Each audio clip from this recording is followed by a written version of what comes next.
What is up, everyone, and welcome back to the Triple H podcast.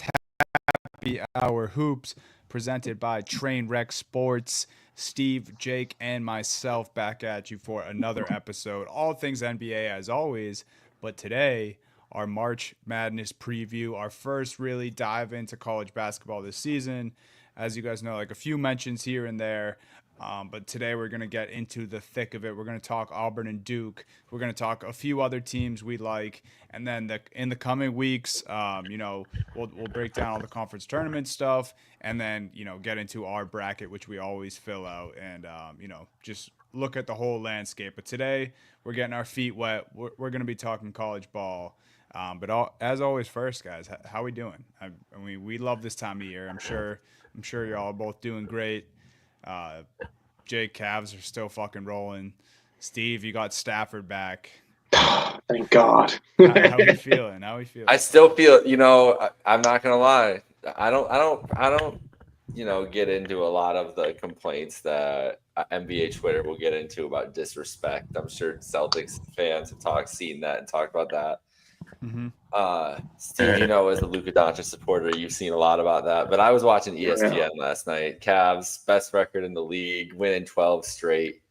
They show OKC win first, highlight leading off, and an SGA interview. Then they go to Boston and show Peyton Pritchard and Derek White. And then they're like, oh, yeah, and the Cavs won their 52nd game, their 12th straight. I was like, you know what? Maybe you're saving the best for last, but the fact that they started with the Thunder, which I think was the least impressive thing of the night as the lead, made me a little bit angry. Can't lie, Steve. I'm feeling the SGA ire today. That's where I'm feeling. Yeah, I mean SGA is their darling, right? They treated him like their darling last year, and then this year he's kind of playing like it. I'm not gonna lie, SGA has been unbelievable. The past couple of months, he's been an absolute bucket. His outside shooting has been a lot better than it was last year, and he's just become one of the most dominant offensive weapons in basketball. He's also a shutdown, defender too. But you're right, Jake. I feel like it's kind of crazy right now how little media coverage the Cavs are getting. But I think that's kind of where you want to be with this Cleveland team. I really feel that way because I feel like everyone's just kind of forgetting about the Cavs, and I get it. Boston won last year, right? OKC is that new young team. SGA, like I said, is everyone's darling in NBA media. I understand it. And with the Cavs, they kind of have seen Donovan Mitchell before. Garland and Mobley are great, but they can't really talk them as like superstars. So with the Cavs, they're just kind of a really good team that just kind of is flying under the radar. And if I'm going to be completely honest with you, I think that's exactly where the Cavs want to be. I get the disrespect, and trust me, all last year the whole MVP talk drove me absolutely nuts because the numbers that they're freaking out over SGA this year, the numbers Luka put up last year, but that's besides the point. I get it. I get that ESPN kind of has like their directive or like their bias a little bit. But if you're a Cavs, it doesn't really matter. You just keep winning. You're going to have the 1 seed. You're going to have home court advantage. The Celtics are going to have to win in Cleveland. And I don't want to bring it up to Dunny, but we know what happens last time against the Celtics Cavs, where Tatum took a nice little victory lap in the first quarter, and they blew a 22-point first quarter lead. They really like to make fun of him for that, Dunny. They do. I don't know how to defend him. I don't know how to defend him on that one. Well, this is how I'll defend him. Any player that's up 25-3 in their own building would fucking do that. Like, it sucks they ended up losing the game. No, this isn't excuses. Saying it's over though. Or what did he say? What was it? Get out. I think he said get the fuck out of here. Yeah. I don't think he said it's over. Get out of here. Yeah, he said get out. He's fair to get clowned for it. Okay. I just don't know what star player wouldn't do that in that situation. He also had one of the best regular season games of his career. Like him and Brown combined for 90 points. I don't think it's also a point where like people complain Tatum doesn't do enough. Tatum doesn't show enough emotion. Tatum doesn't show enough personality, and then he shows personality. It comes back to bite him, and everybody's like, "Oh, what's Jason Tatum doing? He looks so stupid." It's like this might even do this stuff. Yeah. That was, if we want to That's before we get not into the news, that game was fantastic, Jake. Yeah, and that's not the Celtics' fault. I don't think anything. I think the Cavs just can kind of do that to anybody, where they just turn into a buzzsaw and just 20-point leads become nothing and so quickly. The other night against Miami, last night they're down. I can't remember what it got up to, but it was like 11 or 13 late third quarter. Miami gets up to, and by the end of the game, the Cavs are in control, and the last 2 minutes is them just kind of playing keep away with the lead with Miami and closing them out. Like they've just kind of can turn it on. They did the same thing. And Boston, and you guys were missing. Too. You guys are missing Drew Holiday, and Kristaps Porzingis. Yeah. So that matters in this situation. Which I said going into the game, I'm in the group chats. I said, hey, I kind of want the Cavs to just throw this. Don't show them anything. I think that's kind of what they did. Kind of what they did with Tatum. Like, hey, Jason, yeah, sure, you can have your 75 points in this game if you want. Like, don't give them any kind of thing, because you think you're seeing this team in May, so which is the next chance we will get to see it at this point. I really don't think the regular season showed us anything about how these teams would match up in a playoff series, so it would be interesting. It's tough because the only game with DeAndre Hunter that the Cavs had, like you just said, no Drew, no KP, so. Tough. That game Friday was awesome until the last couple minutes for me. Still a great basketball game if you're a basketball fan. And the Cavs won it. We're actually going to talk about those two teams a little later on here when we get to the three big things. But news and notes, same way we always start. Just, Steve, I know we said you're probably doing good, but just block your ears for this one. Kyrie Irving, torn ACL, out for season. Anthony Davis, after hearing this news, apparently it was reported he, got in close talks with his team, talked about if it was worth coming back this season, which, you don't blame a guy like that for having those conversations.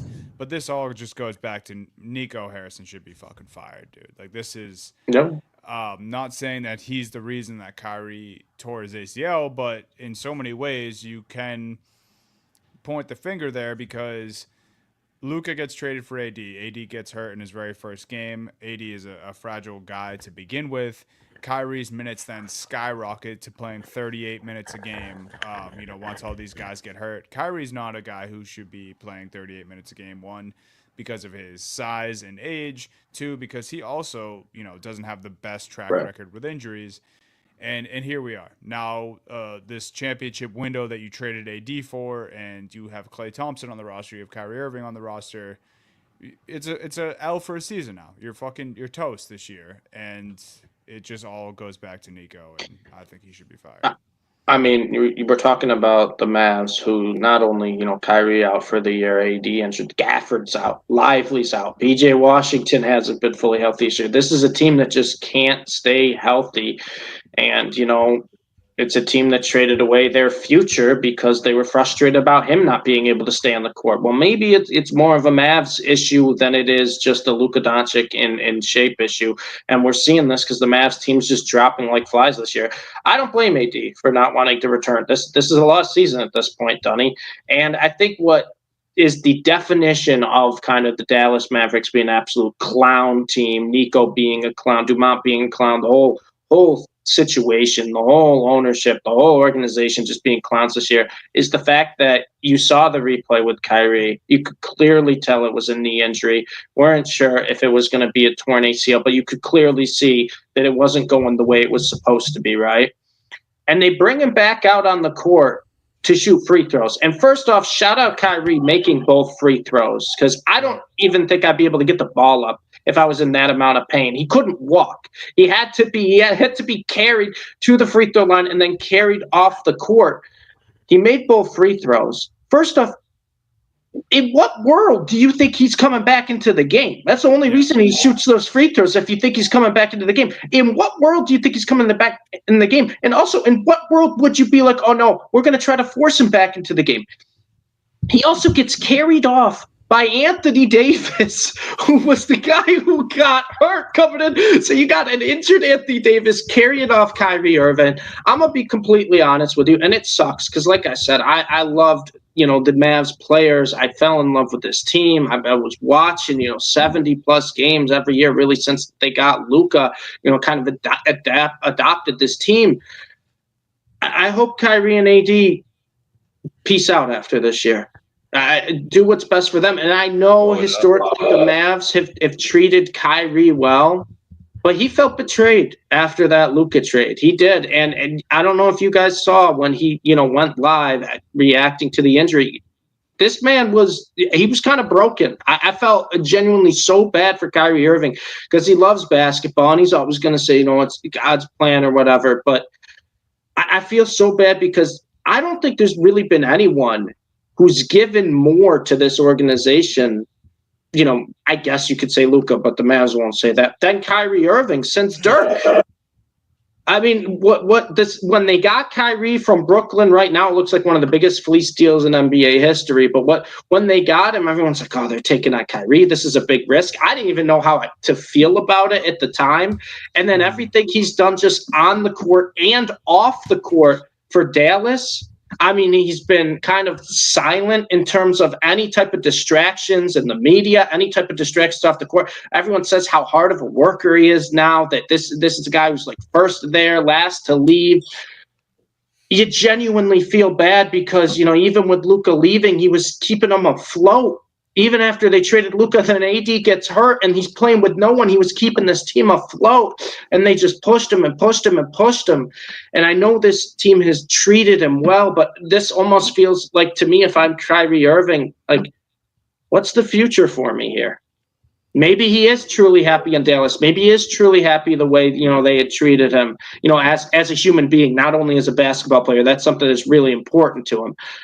But, man, dude, I just seeing him just in pain shooting those free throws, and I'm looking at Dallas and I'm like, this is the same team that's going to increase their season ticket prices by 8% next year. Like, what are we doing? Like, like, what happened to this organization that was built on loyalty and everything? And now it's just, man, you got half the team injured on the bench watching. This poor guy just tore his ACL coming back onto the court. I feel for him, man, and he's one of my favorite players to watch, and I hope he can recover because at this age, an ACL is never a good sign. It's never a good sign at any point in the career, but at his age and the way he plays, his explosiveness and everything. Yeah, that's what I want to bring up too, because Bill Simmons brought up a good point. He kind of compared it to the Jamal Murray after his ACL. Yeah. And like you mentioned, guards this age, torn ACL. Jake always talks about it, older guards who are small. When they get injured, it's usually tough to come back from. Yeah. When they lose that first step, they don't usually get it back. And Jamal Murray was kind of like a two-year thing for him. He got back on the court after a year, but then he kind of had to play himself into shape, really trust that knee again. This is the one time where Kyrie Irving or basketball fans wouldn't blame Kyrie for wanting out of a situation. Wow. And he has a player option next year. He's set to make around $44 million, but now it's just with the ACL, who's out there that's going to want Kyrie? Obviously, the guy who has been playing the last year and a half for Dallas, everyone would want that guy. The ACL throws a really big wrench into the mix. Obviously, AD wouldn't blame him for wanting out either. So we're gonna have to see, man. Like it just sucks. There's really no other way to put it. I think if I was a Mavs fan, I'd be petitioning for Nico to get fired. I mean, it's just a catastrophe, man. Remember, not jail. Just fired, jail. We've been saying, jail under the arena, buried under the arena, whatever you want to do to that man. Nico. No windows. Yeah, you have to find something illegal Nico's done. It's got to be easy at this point. Yeah. Someone dig up the Nico dirt. Get that going now. But it's tough. I don't know if we mentioned this one last week. I can't. The whole Sixer thing. Oh, sorry, Jake. Did you have something on Kyrie? No, not really. You guys pretty much covered it all. It sucks, and he's an older, smaller guard, and it's just we'll see what happens. But he's never been a guy that needed like his speed or anything like to be effective. It's quickness, so you can still see him. Yeah, it is lateral quickness, which so. But for the Mavs in general, yeah, he should bail. Davis should bail. it should. I don't think that they should give Nico or that ownership the time of day and let them lay in their bed. And the Kyrie thing is unfortunate, but it is what it is. Like if you're Davis, why would you sign up for this?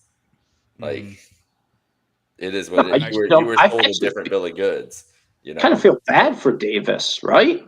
He was. Davis got everyone talks about how Luka got, not screwed by Dallas or betrayed by Dallas, right? No one's like, oh, Luka got screwed. He has to go to LA and play with LeBron. It's kind of how everything happened in that trade. No one really talks about Davis was kind of blindsided too. He was thrown to this Dallas team and gets hurt in his first game. The whole team around him's hurt. Now you lose Kyrie, and now it's like Davis kind of had some type of future, in place before the trade, of kind of an idea of what it was going to look like. And obviously he's very close with LeBron too.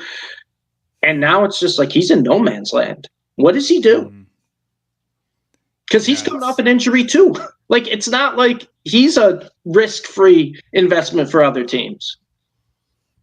Yeah, it's crazy. I think Mavs players and the Mavs organization has a lot of decisions to make here, and they better get on the same page, or this could somehow get uglier. But believe it or not, I think it could.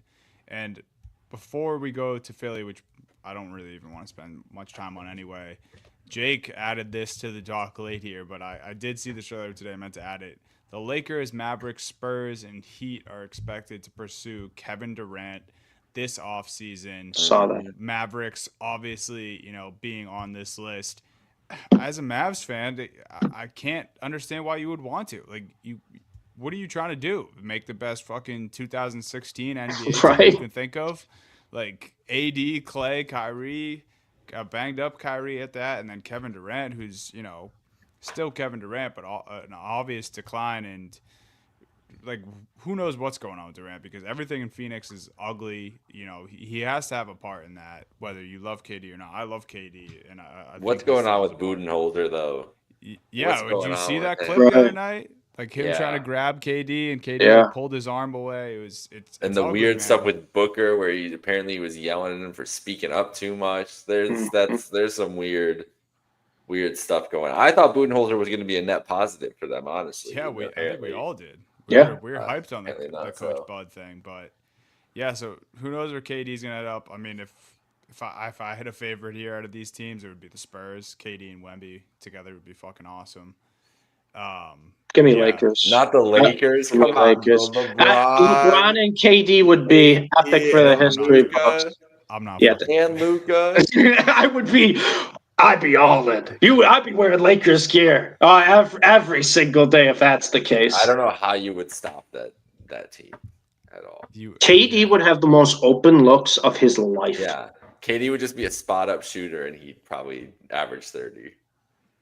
Oh my crazy. God. Right, we got to stop talking about this before I get enraged. You're fine, bro. You have Derek White and Peyton Pritchard. You don't got to worry about KD and LeBron. You're good. We'll get to those guys. Yeah, the only thing I was going to say about Philly's Embiid shut down for season, I can't remember if that happened. It was like rumored, or like it was likely to happen. I don't think it was official last week. He's got to just retire, man.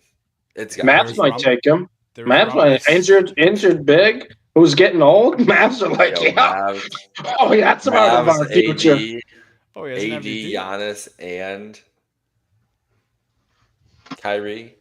It's not bad. I love that you just catch me through Giannis in there, too. No, not Giannis. Not Giannis. What are you talking about? Embiid. Yeah, so I don't want to put that on to Giannis. Don't put that evil on that man. LeBron scored 50K career points, playoffs and regular season. So obviously the Jordan LeBron debate's going around again. But yeah, shout out to LeBron, man. I mean, it's incredible. Of course, there was that game the other night where he was, I forget what he needed, like 20 or something. He only ended up getting 18. Everyone hammered his points, and he came back the other day needing 1 and put up 30. So LeBron just continues to do it. There's a lot of talk that LeBron should be in the MVP discussion. What are your guys' quick thoughts on that? MVP discussion for LeBron? Yeah, I think it's super impressive. Like I kind of understand the angle, but I don't think we can be doing He's that. getting the bump I because have of it his a little age. bit. I have it a little bit later. Not that I think LeBron deserves to be MVP, but it's more about SGA and everything. I don't think he. How can you call him the MVP? Like if we're like talking about the definition of the award this year, I don't know if that's. Well, the definition case, changes every year. That's true, and he has kept them afloat to a point where it was fine, and then integrating into this Lucas situation where but I don't know. It's a weird situation for them to be MVP. So yeah, I don't. But he might. But that's the thing is we've seen we've seen March MVP pushes before. So who knows? Yeah, but the issue is the guys who are 1-2, Jokic and SGA, just continue to keep playing at a level that no one else is really playing at right now. Yeah, I think SGA had 91 points in his last two. Yeah, I mean he's been not bad, unbelievable.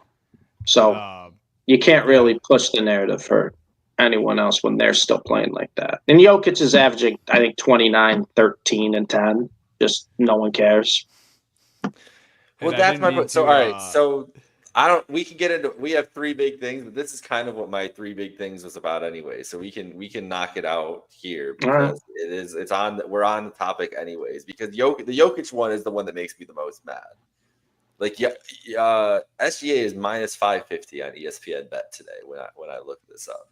He's not number one in the MVP ladder, which I don't know which one we take more stock in. Jokic is number one in the MVP ladders, which maybe they're just trying to throw everybody off. But I like it. I feel like it's the same kind of thing as last year that we're talking about with SGA, even though he didn't win last year, where it's like it has been amazing, it has been impressive, but I don't think he should be I don't think he's overwhelmingly been the better player and more deserving MVP than Jokic this year. If you want to, I'll hear out the LeBron case, but I'm with you guys. I don't think I'm quite there for it. It's the same thing with Giannis. Like if their team was a little better, I'd hear it more. But also, like if SGA was on the Bucks, what would they be doing right now? Would they be a better team without SGA instead of Giannis on the Bucks? Would OKC be a better team with Giannis instead of SGA? Would it be about the same? Like when you start talking about it with him compared to some of these guys, like what if SGA was on the Nuggets? Like I don't know if it's the same thing. I feel like Jokic is doing more for his team. I really do. The Thunder Jokic if I had a vote, it would be Jokic. So that's where I'm at too. Yeah, I mean Jokic, he's averaging 29, 13, and 10 on 58% shooting. Like he's shooting over 40% from three too. Yeah, yeah, he's a fucking 7-footer. Like what? And he's shooting more threes, I think, this year than he has in his career. I believe. I think he's averaging almost 2 threes a game, and he's never averaged around that. 44% from three, Dunny. 44. Yeah, 44% from three. It's one of those things where they clearly want to crown SGA in some way. Yeah. Just give him this accomplishment so they can call him a former MVP. But Jokic has been, for the last 5 years now, the best player in the NBA. Maybe 5 years ago, Giannis was more of a conversation. So maybe 3 to 4 years. But he's clearly been the best player of the last couple of years. And he still is. And he should probably just be the MVP again. And maybe it's boring and maybe it's annoying and maybe it'll look weird in the history of it. But he's been the best player. Even if it hasn't been by a dominant margin, I still think he is, like, top to bottom in this league.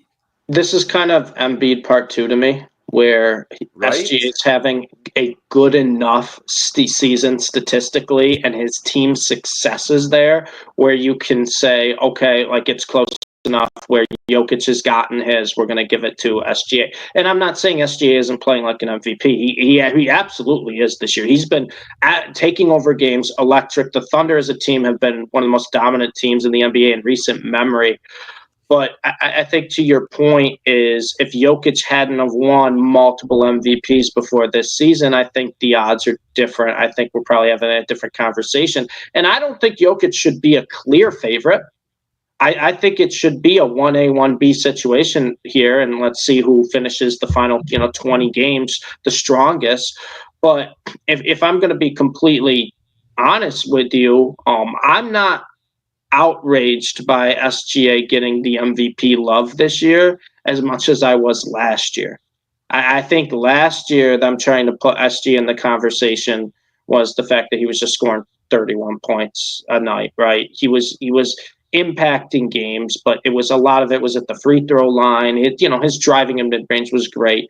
He really has expanded his game this year. He's really turned into a true weapon both on offense and defense. And if you watch, the Thunder games, the numbers might be kind of similar from last year to this year, but just the eye test of watching SGA this year to last year is a big difference to me. And he was a great player last year. He had a great postseason last year, which is something that he hadn't really done in his career before. And now this year, he's playing at a completely different level. And I think that's where they can kind of make the jump of, Jokic, as good as he's been this year, and I truly believe this is his best season in his career, which is crazy to say about a guy like Jokic who's won multiple MVPs. The jump, I don't think, is as crazy as SGA from last year to this year, where last year they were trying to put him in the MVP conversation. He finished second, which I'm not going to get into that.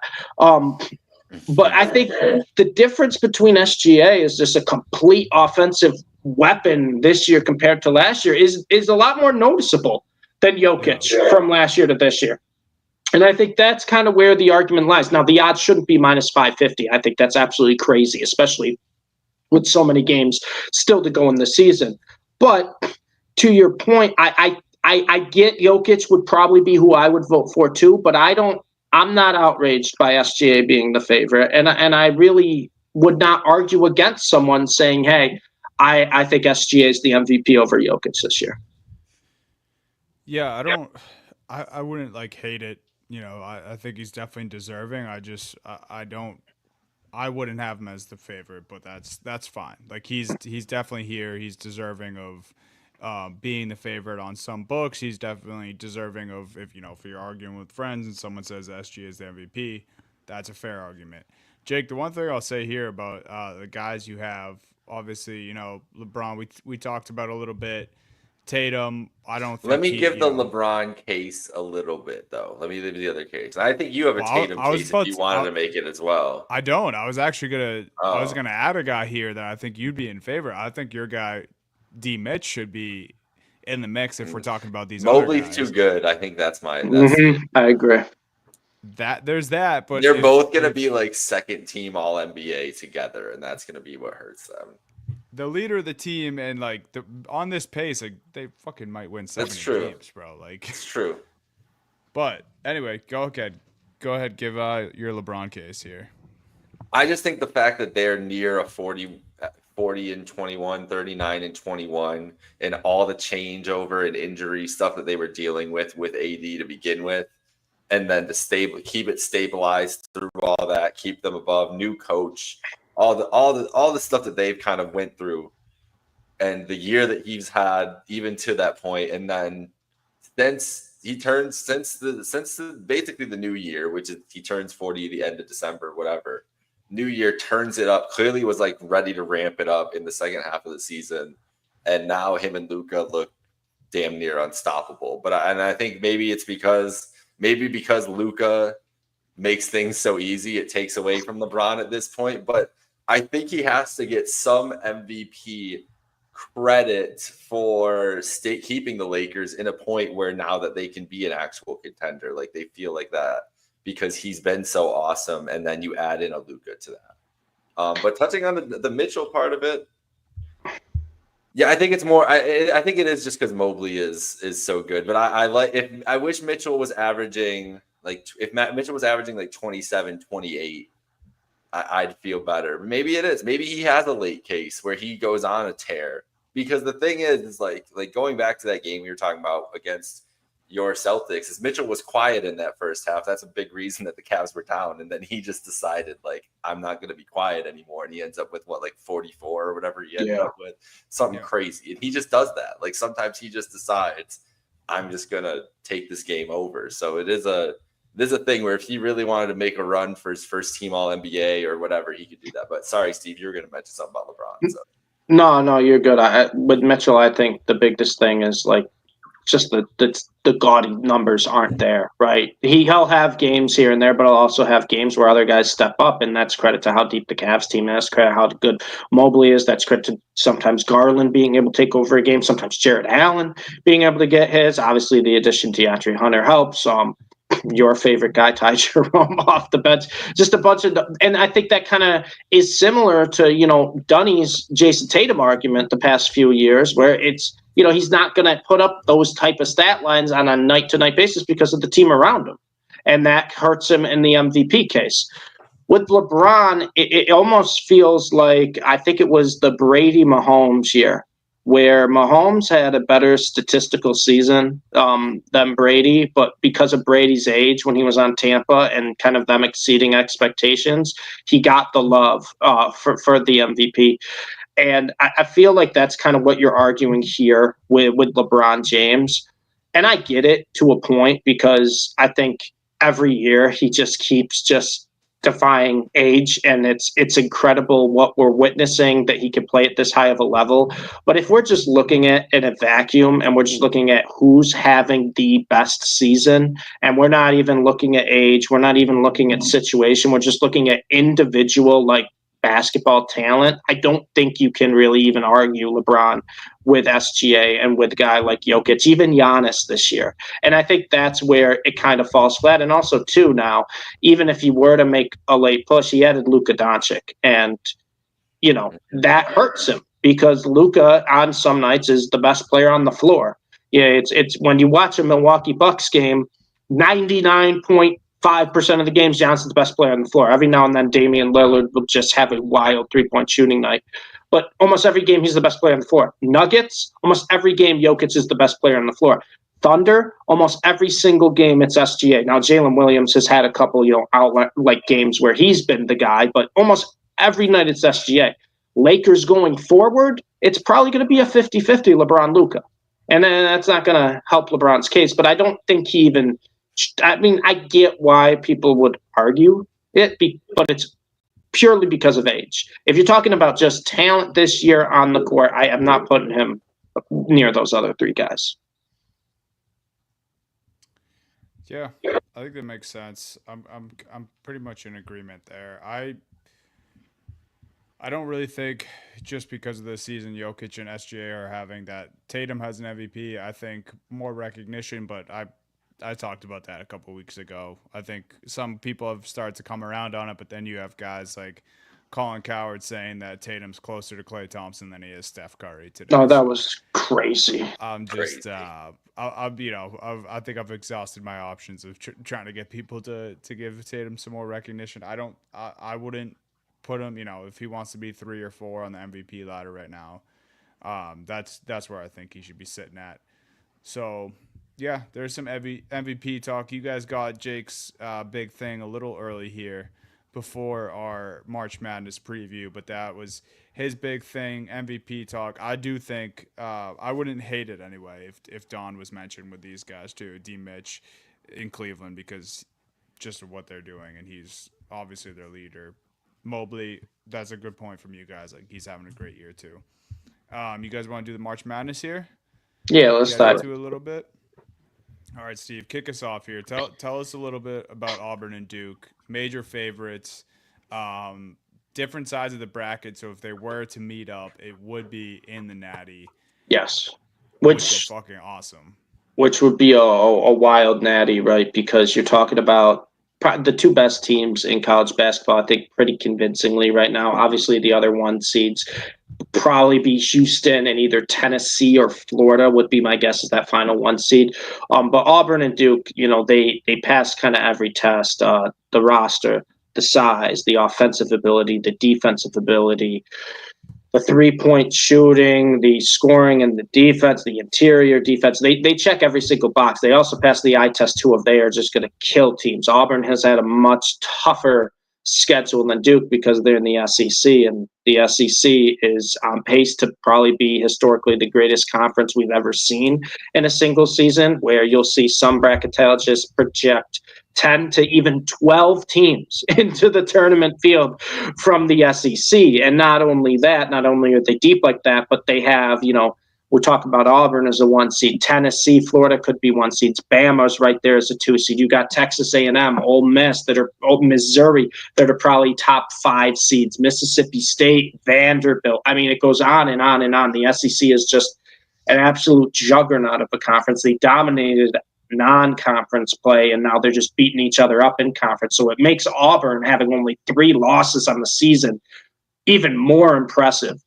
Dunny, I don't know if you're aware with the quad 1 wins, right? If you beat a top 50, net rated team at home or a top 75 team on the road, that's a quad 1 win. Auburn has 16. Yeah. 16. That's more than half their games they've played.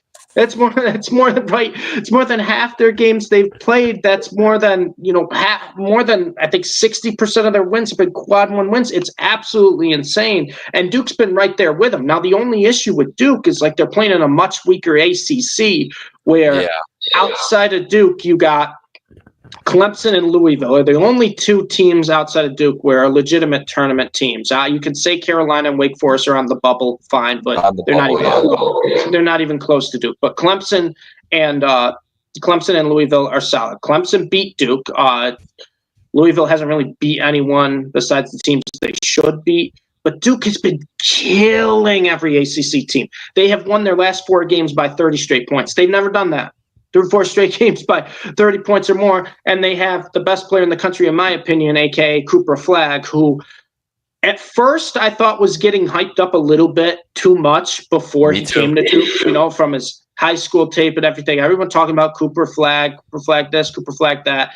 He goes to Duke, and I'm like, oh, classic, here we go to Duke, just nonstop hype. And for some reason, because it never usually happens when someone's at Duke, the hype has kind of gotten a little quieter. To where I'm watching Cooper Flagg and I go, do people does NBA fans know how good this kid is? Does everyone outside I'm the biggest Duke hater of them all. And I'm like, this kid is unbelievable. He plays basketball at such a high IQ type of level where he's not a guy who's trying to score 30 every night. He's gonna pass out of maybe an open look for an even more wide open look. And that's easy on Duke when you got 2 more lottery picks on your starting lineup, followed with a veteran guard in Proctor, an elite guard in Proctor. This is just the perfect team built to win March Madness. And the only thing that scares me is that they're playing the ACC, which almost kind of gives me Gonzaga vibes from the past few years, where similar to Duke, great non-conference schedule, really tested themselves. Like you said, Dunny, Duke is, one of the only teams that beat Auburn this year, beat them in a head-to-head, which is important. And then they beat up in a bad conference where, you can argue with Gonzaga in, the years where they were winning 30-plus games, only losing 2-3 games, beating everyone by 20-plus. All the stats, all the advanced metrics are favoring them. It's very similar to Duke. Gonzaga had St. Mary's in San Francisco and BYU in their conference, who were, decent teams, but nothing to really go crazy about. That's kind of how I feel about Clemson and Louisville. Maybe Clemson a little bit better than what St. Mary's was with Gonzaga, but very, very similar in my mind. Veteran team, right? Defensive team. So I look at Duke as almost like Gonzaga. It's is it going to hurt them that they haven't really played anybody? But I also look at Duke too as they're not getting beat up like some of these teams in the Big 12, some of these teams in the Big 10, some of these teams in the SEC. They're just shit pumping everyone in the ACC. They womp teams. They are whomping teams. They're having fun there. They're playing their whole bench. And when I look at college basketball, I look at college basketball as more of a team sport than player individual. The perfect example this year is Rutgers. They're probably going to have 2 of the top 3 picks in the draft. They're not even sniffing the tournament unless they have a miracle NC State run in the Big 12 conference. But Duke's got 3 lottery picks. They have the clear number 1 overall pick. They play as a great team. They have so much size. Their 3 lottery picks, I believe, are 6'8", 6'7", and 7'2". So that's some good size there. You got the experienced guard in Proctor. This is a team that's just built like a championship team. And it's so hard for me to talk myself out of out of Duke as much as I hate him, because I'm trying to look at this just, Coach K's not there. I don't hate him as much. Non-biased, like looking at Duke as a team, and they check every single box. I don't know a weakness on this team. And then you go to Auburn.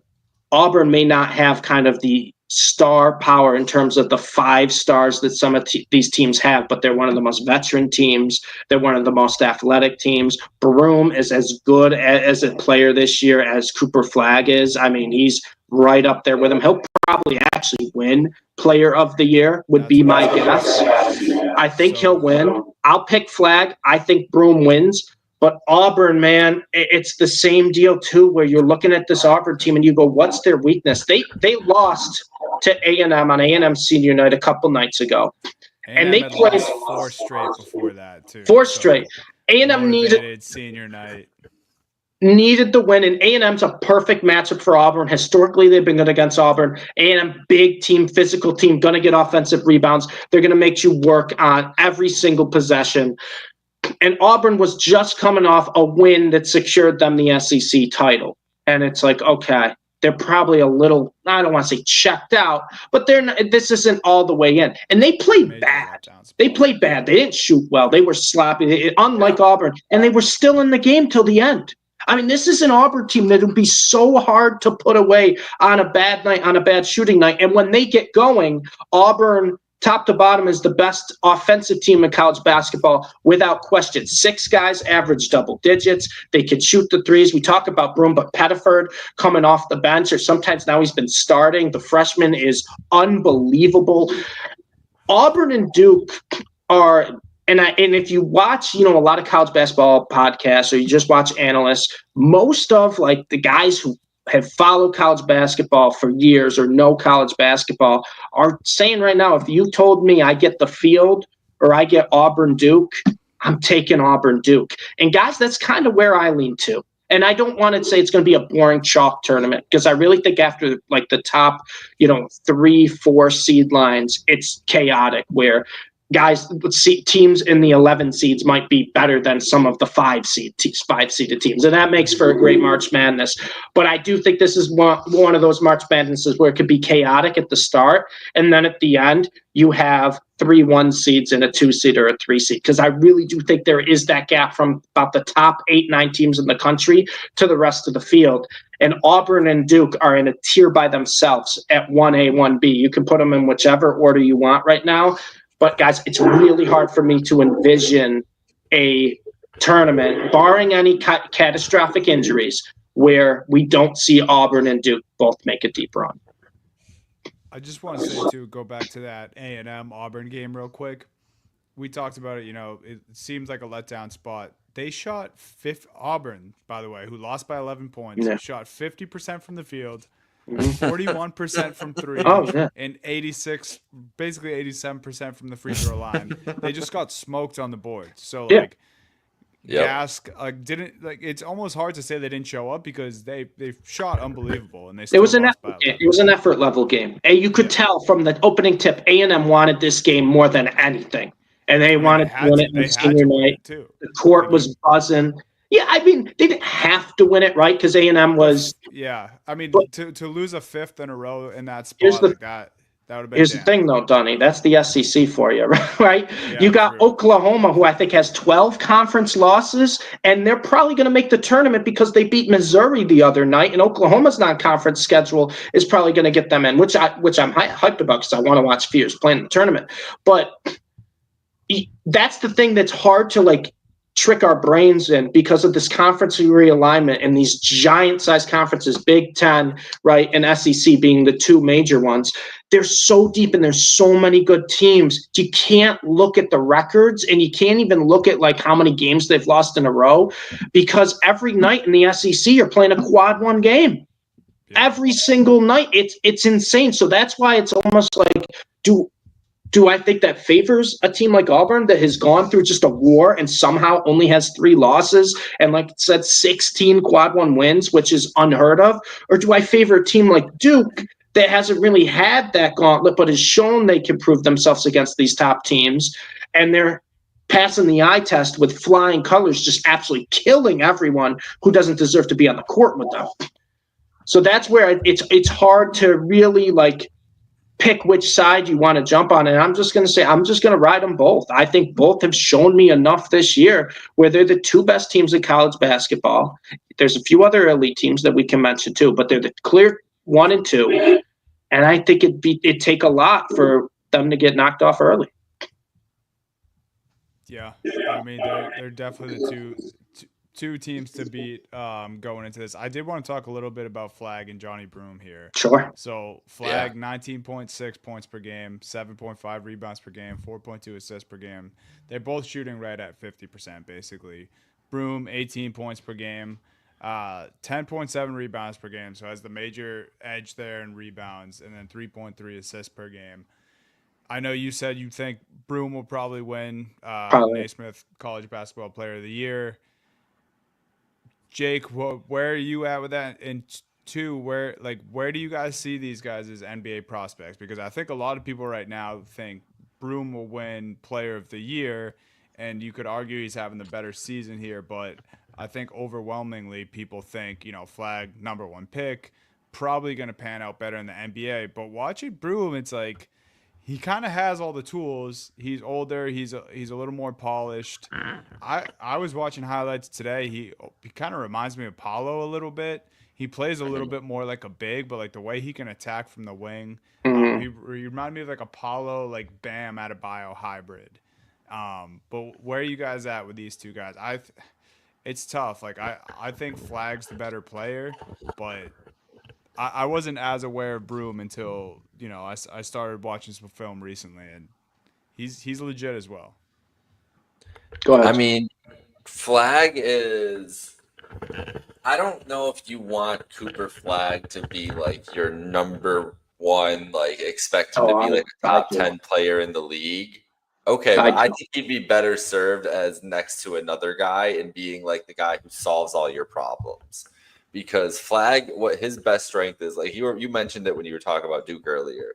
Go to ESPN, go to their stats page and look at who's leading every major statistical category for Duke, and you're just gonna see one man's name, and it's Cooper Flag. Like he fills in wherever, like you were saying, he doesn't need to score 30 every night. He fills in everywhere you need to.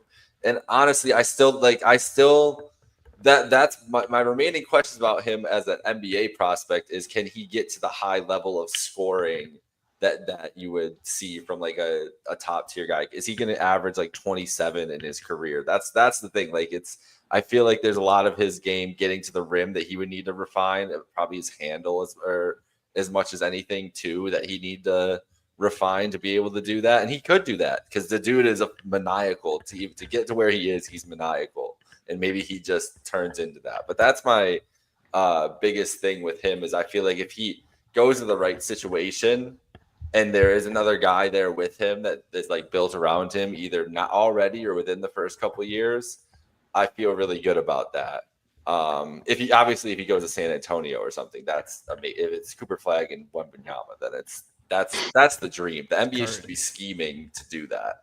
Honestly, with Broome is like a perfect guy you want, like the way that the mold that he fits in today's NBA. I don't think he has the ceiling that you could see from Coop, but I think he can be a really good productive pro. Again, if he goes to the right situation, right team, he could be a guy that plays real minutes next year, I think, for and contributes to a team. So that's where I think it's a little different. But I like the way the floor spacing that he can offer and everything too is really, really what you want out of a guy that size. And honestly, that's the same with Flag too. Like Flag could play he's going to play maybe a 3, but you could almost play him at like a small 4 with the way he plays defense and the way he rebounds and everything, and kind of it opens that up. So they're both really interesting prospects. Yeah, he really is. Tatum's probably just a better athlete, and Tatum's handle and ball handling skills are much better than Flag's are, but they kind of do serve the same roles, where Tatum right now, like Tatum could average 35, 33, 32 if he wanted to right now, but Tatum's just going to do whatever he needs to fill in wherever he does, and that's exactly what Coop does too. So I'm gonna push back a little bit on it, Jake, because I think Flag can be a one in the NBA. And I've been kind of blown away from what I've seen from him this year. I wasn't I wasn't all in on the hype Cooper Flag train before he went to Duke, and I was like, I gotta give this kid a chance. I gotta watch him. I wasn't sure if it was just everyone being like, oh, we gotta find someone else to hype up after Wemby. Let's just pick, the next top guy. Cooper Flag, man, he plays like a 10-year vet. He plays like a 10-year vet, and that's exactly what you need in the NBA. He just knows what's going on at the court at all times. He may not be the best ball handler in the world, but he knows how to maneuver through a defense. He knows how to put defenders in bad positions. He knows how to get his own shot. He knows how to draw attention, and then he knows exactly where to go when he draws the double. He has the size. He has the length. His shooting ability, I mean, we're talking about this is his first legitimate, really competitive high level basketball. His shooting splits are 50, 39, 83.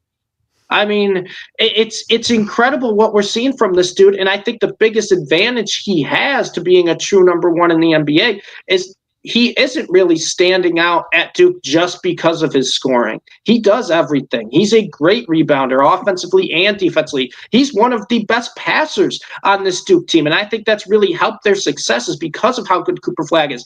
He also, if you guys watch Duke games, is probably one of the best players at running the court or just knowing when he can push it, knowing when he can run it. I mean, you don't watch a Duke game without 2-3 highlight Cooper Flag, in transition, either dunks or passes or finishes. He can finish with contact. And I think Cooper Flag is a guy who he's only going to get stronger, right? He's 6'9", 205 right now is what he's listed at for Duke. He's only going to get stronger. He's a true freshman, right? We're talking about Broome, who's been playing college basketball for 5-6 years. Cooper Flag's a true freshman. And this is a guy where I like the Tatum comparison because I do think it's kind of a similar kind of game style is what I've been seeing. I don't know an exact NBA comparison for Cooper Flag right now because he is kind of unique. He is a stretch forward that I think would probably be best at the 3, but he can play the 4. He's good on defense. He's really good on offense, but his playmaking is something I'm seeing out of these bigger guards where that's how he plays. He doesn't need to break your ankles. He doesn't need to have all these flashy moves. He just knows how to get what he wants, how to put defenders in bad spots. And he's such a good teammate. And if you check those boxes at this early in your career, I mean, we saw the leap Wemby did, before his injury from year 1 to year 2, even the start of his rookie year to the second half because of his maturity level. And Cooper Flag has that basketball IQ and that basketball maturity where I think we're going to see that jump a lot quicker than we do with some of these other young superstars. And that's where I really, really love Cooper Flag. That's where I would be more than happy to build a team around this kid. And when it comes to Broome, I like Broome a lot, but I think you guys both touched on it. I think his ceiling's a little limited. The outside shooting has to get better. It has to get more consistent, and we've seen that in the NBA. I mean, Evan Mobley is a perfect example this year, right? Where the guys just kind of start to feel their rhythm, start to feel their confidence after a couple of years in the league. Outside shooting has to get better. I do love Broome. He plays his back to the basket a lot too, which sometimes doesn't work too well in today's NBA. But when I look at Broome and I look at Flag, I'm always going to go on the side of potential rather than, what have you done for me now? And I think that Broome probably will win Player of the Year, just based on the season Auburn's having, based on what he's done in every game for Auburn. He's averaging a double-double, right? He's averaging almost 19 and 10. He's been incredible, and he's very good on defense too. But if I look at potential, I think there's a clear gap between Cooper Flag and Broome for going forward, especially in the NBA. And that's where I'm so impressed by Cooper Flag and Duke this year. And I didn't think I would be, because I thought Cooper Flag was going to be like all these other highly touted Duke freshmen that they've gotten over the years, which I think you guys can agree. We saw flashes where they've been incredible, but you could also be like, all right, there's still a little bit to work on, or there's still just a kid. You watch Cooper Flag, man, and you try to tell me he's not NBA ready, or he doesn't look like, or he doesn't approach the game like a 10-year vet, then I got to know what film you're watching, because that's all I see. Yeah, it's they're both awesome. I think we kind of all agree Flags. I mean, obviously the draft position reflects that. Like he's probably going to be the clear number one here. The thing that sucks is Washington, Charlotte, Utah hold the top three odds, and I think as NBA fans we don't want to see that in any capacity. Obviously, Flag and LaMelo would be interesting if. I'm kind of just getting sick of the LaMelo experience a little bit here, but that'd be interesting if LaMelo sticks around in Charlotte. Washington, I mean, we'd find out quickly if he can be the guy because they got fucking no one else. And then Utah would just kind of seem boring at this point. Then it gets a little interesting. 4 or 5 is New Orleans, Toronto. Toronto has a lot of moves to make. Obviously, they got Ingram, Scotty Barnes. If you had Cooper Flag with those guys, I mean, it's a little weird. Like you're kind of loaded at the wing position there. But then New Orleans probably going to be moving on from Zion. You pair him with, DeJounte is going to be back next year. Trey Murphy, who's been a fucking phenom. Herb Jones, like it looks cool there. We'll see. Obviously, we mentioned the Spurs are lurking this. They'd have to do some good tanking to end the season here. But we are still talking about college basketball here. Why don't we just each throw out one team or a couple teams here before we move on to the rest of the three big things and finish up with some NBA. Personally, I said it to you guys before we started, Rick Pitino and St. John's. Like I want to see them make a deep run. I want Pitino in the white suit. It's awesome. RJ Lewis Jr. for St. John's is a bucket. He's also kind of in the Broom situation where he's an older guy.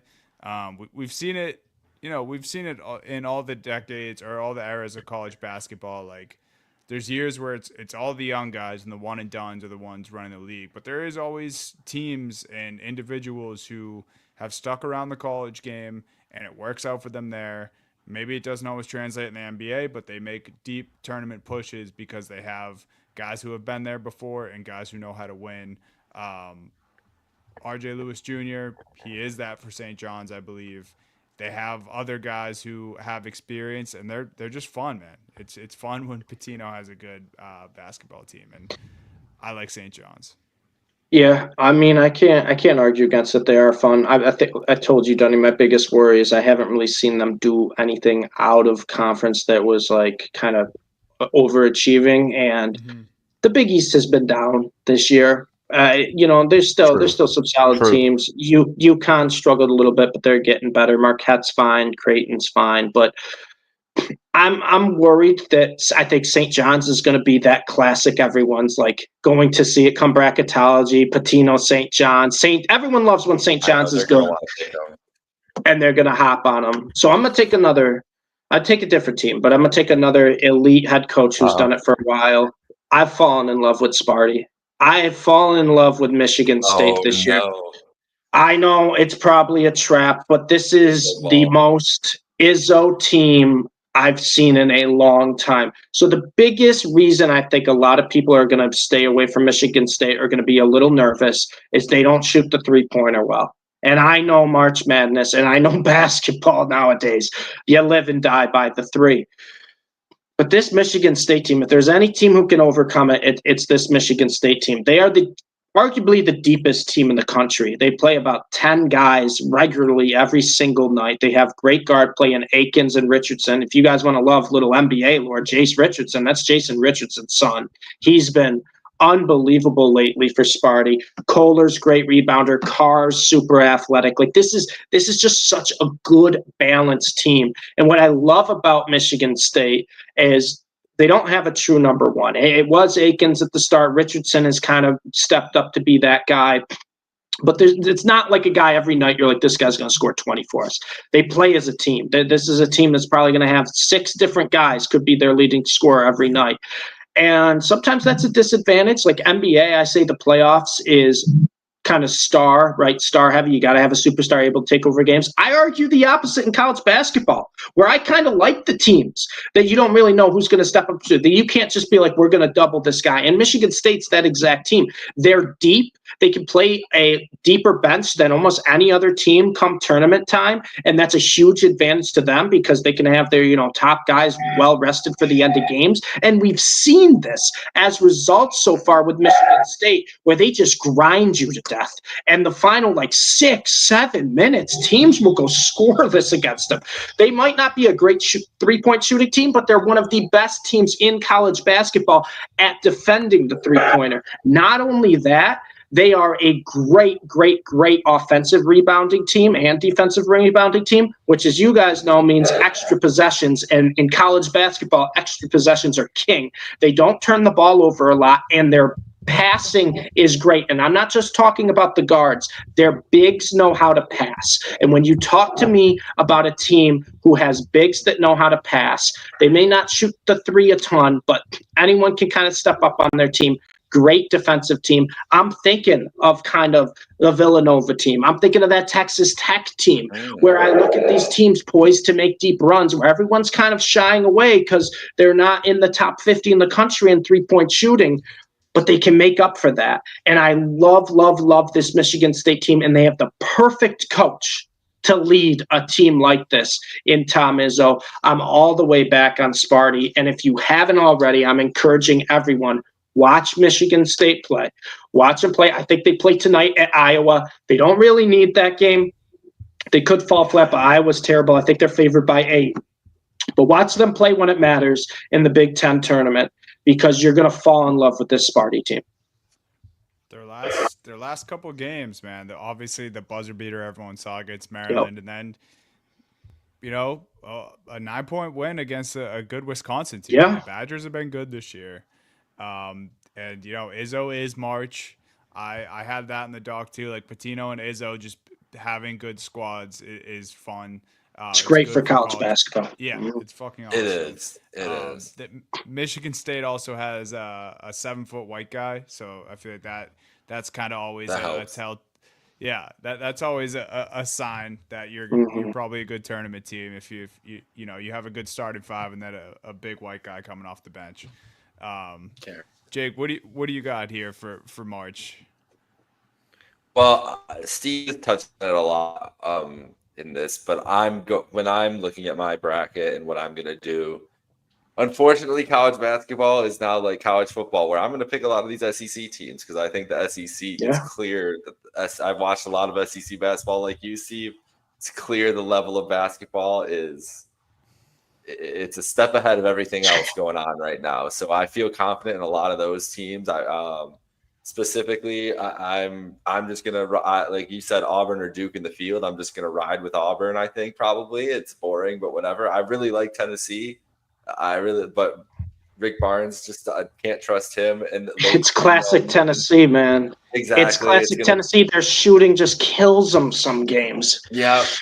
It's a rock fight. They love their rock fights that they get into, and it's going to be a lesser team that catches them. But there's I like a lot of the SEC teams, but another team in Tennessee that I think has been really fun this year and is ranked and has like a decent formula for March, Memphis. They're 16th. Wow. I've watched a lot of Memphis. I love watching Memphis.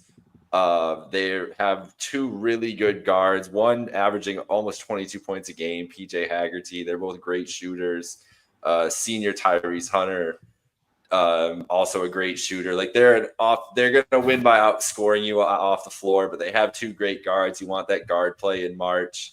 The thing is, you don't know, like they're in the AAC, so we haven't seen them truly get tested, but I've watched a bunch of them and it's just like the time that they've been on, like too, like a lot of these AAC Memphis games on early or whatever on Saturdays or just whenever the times I've been able to catch them. But I think a really fun team with a formula that we've seen work in March, and these Memphis teams always have a ton of talent. And I think, like you were saying, Steve, it's going to be pretty wide open until we start getting into the late rounds, and they're on pace right now to be about.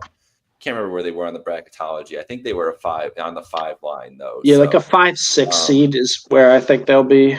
for now. So a fun team who could be like a sleeper and do some damage, and maybe they're on the second weekend all of a sudden, and you're like, okay, what's going on here? But the SEC teams, you really can't go wrong. Like the SEC has just been better basketball than anywhere else in the country.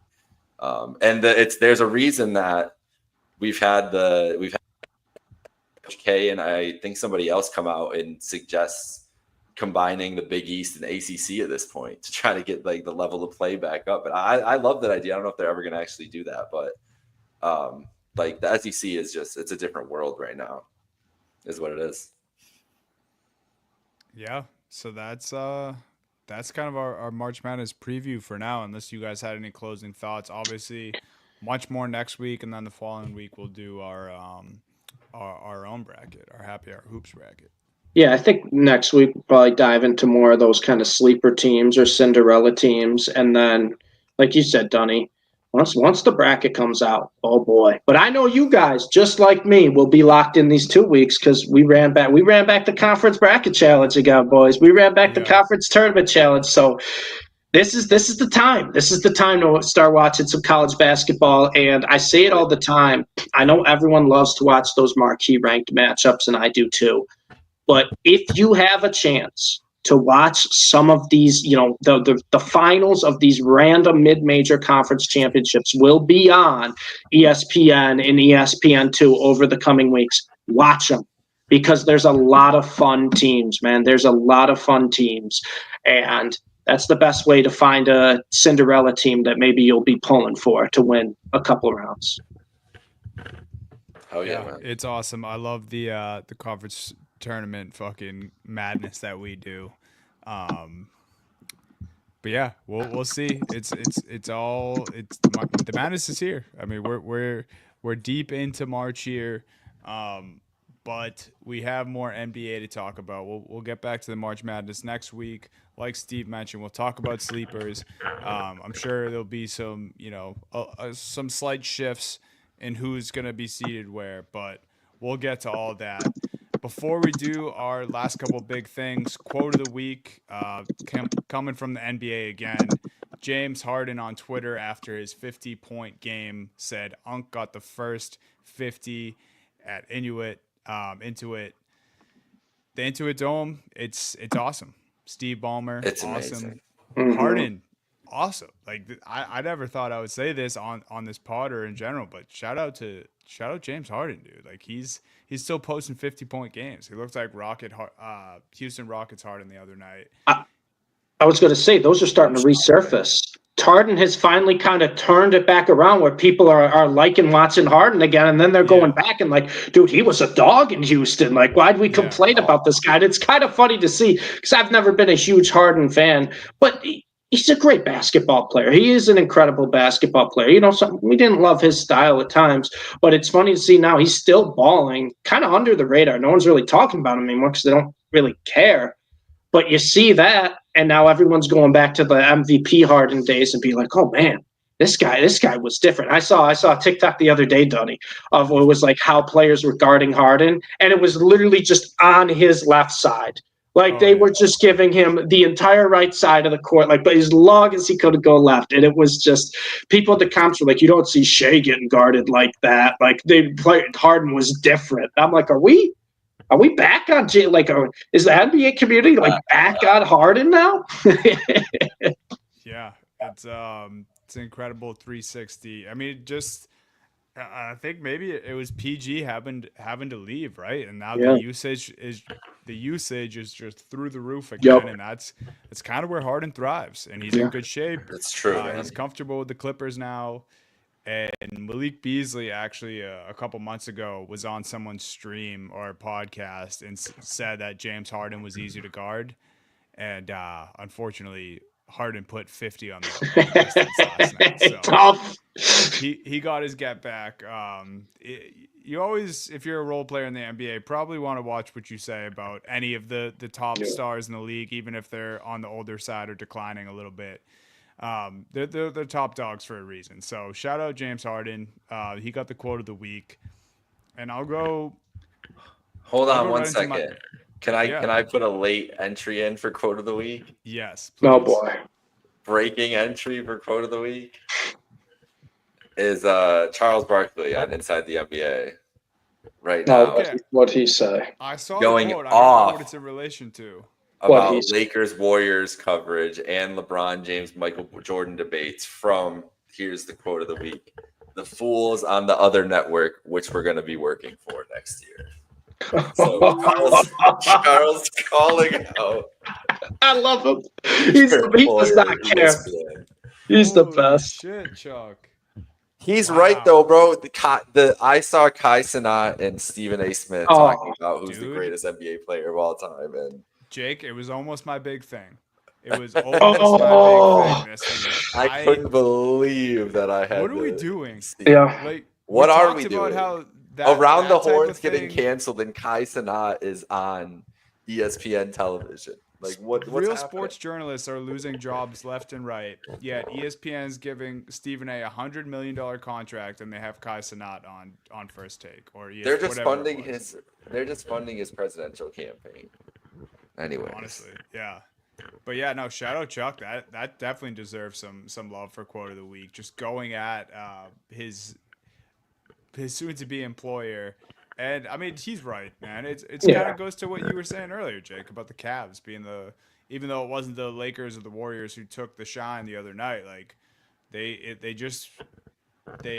take playing the hits way too far.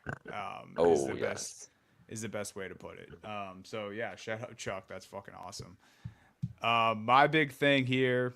what a legend. I have to gush about the Celtics' performance a little bit from last night. It was a special one for me. I was in attendance. I didn't think it would be that great once I found out Tatum, Porzingis, and Holiday weren't going to play. Just a game against the Trailblazers, but also my old friend Robert Williams was out too, so I was a little bummed. And then magic happened from Peyton Pritchard and Derek White, the first two teammates ever to combine for 19 three-pointers in a game. Steph and Clay have never done it, but instead it was Derek White and Peyton Pritchard who came off the bench in this game. Both of these guys posted career highs. Both of them had 38 was their career high before. Derek White ended with 41. Pritchard ended with 43. Pritchard had 10 rebounds, 10 three-pointers made, and 43 points. It's just insane. Like, I can't say enough about these two. The first two Celtics teammates to post 40 in a game together.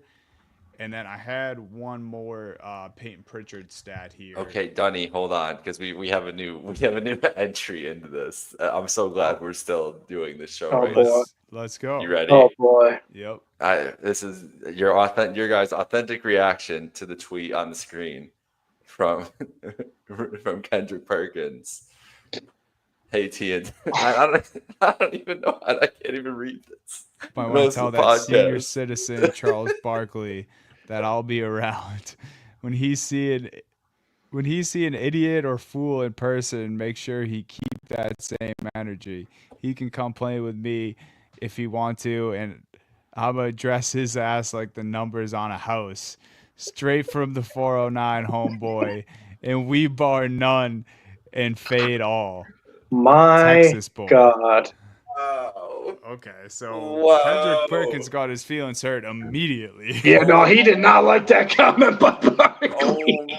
Oh my God. I like how Perk is so self-centered that he thought that that's who Chuck was talking about. Like, Yeah. I mean, I'm sure he's part of it, but like we He's all a know big who part Chuck's of it. going after. Yeah. But oh my God, Perkins, he can't help himself. Hey, did you guys know he was the real leader of the team in OKC? Have you guys heard that one? Bro, I would pay good money for a Barkley Perk fight. I was just about to say Portnoy better be on the phone with both of Yeah. these guys trying to get them at Rough and Rowdy because holy shit, that talk about heavyweights going at it. It would be an ultimate heavyweight fight there. You better hope Shaq doesn't get involved. Yeah. I mean, you know what Chuck, I already know what Chuck's the start of the response is gonna show. be. They're on TV all night. We got Lakers Knicks later tonight. I know. It's the start. You already know what Shaq's rebuttal is going to be to that, or Chuck's rebuttal is going to be to this. He's just going to call Perkins a bum, but then Perkins is going to rebuttal and say he's got the ring. So this will be interesting. I'm trying to speculate what this beef is going to be, but of course we have former NBA guys and they do going have at to it. work together. Like Yeah. as Chuck said, they will be coworkers. Okay, eventually. last Celtic stat about last night. Yes, continue. The only players in the NBA history to record 40-plus points, 5-plus rebounds, 5-plus assists, 10-plus threes, and 0 turnovers in a game, Steph Curry and Peyton Pritchard. That's So, crazy. and I'm Pritchard did it also off the bench. I'm shocked that they're the first Celtics teammates to score 40. I would have thought Brown and Tatum would have done it, to be Right? honest. And they almost did it I on agree. Friday night. They didn't quite get Yeah. there. Brown had 37, I think. Tatum had 46. Like, obviously, back in the day, it's a little easier to believe because guys didn't really score like that. But like, just Right. the Celtics legends who have been around and it's never Yeah. been done. Like any combination of Pierce, KG, and Allen. Mhm. Obviously, Tatum and Brown. We mentioned Bird, McHale, and Parrish played together. I mean, Russell and Kuzi weren't scoring 40 points back then, but we got Pritchard and White. Derek White. That's incredible. Yeah, I saw some tweets last night being like, "We have an emergency." Someone called 911. Their jersey numbers. We're having a good time last night. Me and my dad were in attendance. It was a historic night. I saw a couple of different pieces of history. Great win. Last thing here, I hate to end. I probably should have done this one first. But while we're talking about people saying dumb shit on a microphone or on TV, Draymond Green is just all time back to being a scumbag because on his podcast today, or maybe it was last night, I don't know when it aired, the Warriors played the Knicks Tuesday night, and Draymond Green speculated that Cat missed the game because he was ducking Jimmy Butler and because of all that stuff that happened in Minnesota when it was not common knowledge, but it was out there in the public that Cat was missing this game due to a funeral, and it was one of his girlfriends or fiancés, like close friends, and Draymond, instead of checking in or doing any type of research, just gets on his podcast and speculates that Cat was missing the game because he was ducking Jimmy Butler. So if there is more of a reason to not like Draymond Green, the person, he gave us another one. So, I mean, I'm just already a kind of a Draymond hater, but this I had to mention. I mean, it's just classless, man. It's just dumb shit from Draymond again. Yep. Well said. So, yeah, tough to go out. I probably should have said that one first and ended with the Celtic shit, but here we are. No, because now we end on the high note. Oh boy. Steve knows. Are we spinning it? Are we spinning it? The wheel's somehow gonna give us Kendrick Perkins. Kendrick, please. Should I add it in? No. Let's roll it. What do we got? Oh, great. Oh, Nice, but no. You watched them. You did. Yeah. You did. Yeah, that's true. I slightly mentioned them.